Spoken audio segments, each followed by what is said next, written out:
Hi everyone, welcome back to my channel intellectual प्राणी। तो चलिए शुरू करते हैं आज का हमारा वीडियो। कैबिनेट ने राष्ट्रीय शिक्षा नीति 2020 को मंजूरी दे दी है। आपकी जानकारी के लिए बता दूं कि राष्ट्रीय शिक्षा नीति को 1986 में अपनाया गया था और अंतिम बार इसे 1992 में संशोधित किया गया और अब 34 साल बाद शिक्षा नीति में परिवर्तन होने जा रहा है। तो इस वीडियो में हम बात करेंगे नई शिक्षा नीति के बारे में और उसमें होने वाले परिवर्तनों के बारे में।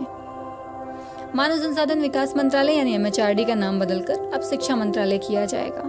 नई शिक्षा नीति में 10+2 के फॉर्मेट को पूरी तरह खत्म कर दिया गया है। इसकी जगह अब 5+3+3+4 फॉर्मेट को अपनाया गया है। तो आइए जानते हैं क्या है 5+3+3+4 फॉर्मेट। इसे 3 से 18 साल के छात्रों के लिए डिजाइन किया गया है।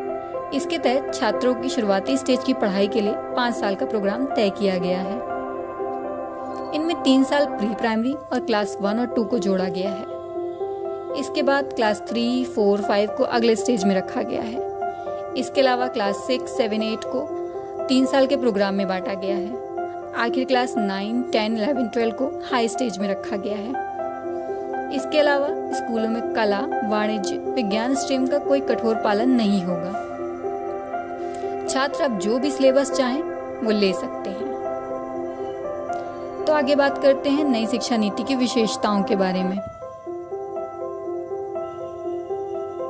नई शिक्षा नीति में शिक्षा का अधिकार, राइट टू एजुकेशन कानून के दायरे को व्यापक बनाया गया है। अब 3 साल से 18 वर्ष के बच्चों को शिक्षा का अधिकार कानून 2009 के अंदर लाया जाएगा। अब कला, संगीत, शिल्प, खेल, योग, सामुदायिक सेवा जैसे सभी विषयों को भी पाठ्यक्रम में शामिल किया जाएगा। इन्हें को करिकुलर या एक्स्ट्रा करिकुलर नहीं कहा जाएगा। नई शिक्षा नीति बच्चों में जीवन जीने के जरूरी कौशल और जरूरी क्षमताओं को विकसित करने पर जोर देती है।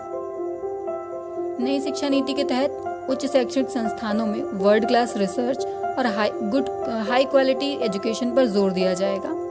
अब हायर एजुकेशन में वर्ल्ड क्लास रिसर्च पर फोकस किया जाएगा।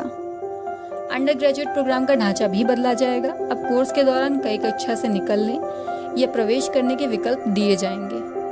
सिलेबस में भारतीय ज्ञान पद्धतियों को शामिल करने, राष्ट्रीय शिक्षा आयोग का गठन करने और प्राइवेट स्कूलों को मनमाने तरीके से फीस बढ़ाने से रोकने की भी सिफारिश की गई है।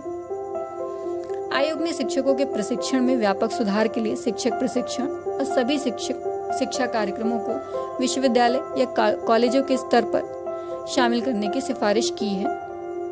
आगे अन्य विशेषताओं के बारे में भी जान लेते हैं। इस नीति की सबसे बड़ी विशेषता यह है कि स्कूली शिक्षा, उच्च शिक्षा के साथ कृषि शिक्षा, कानूनी शिक्षा, चिकित्सा शिक्षा और तकनीकी शिक्षा जैसे व्यावसायिक शिक्षाओं को इसके दायरे में लाया गया है। 2040 तक सभी उच्च शिक्षा संस्थानों को मल्टी सब्जेक्ट इंस्टीट्यूशन बनाना होगा, जिनमें 3000 से अधिक छात्र होंगे। 2030 तक हर जिले के पास या कम से कम उसके आसपास एक बड़ा मल्टी सब्जेक्ट हाई इंस्टीट्यूशन होगा। संस्थानों के पास ओपन डिस्टेंस लर्निंग और ऑनलाइन कार्यक्रम चलाने का भी विकल्प होगा। छात्रों के परफॉर्मेंस का डिजिटल रिकॉर्ड इकट्ठा किया जाएगा।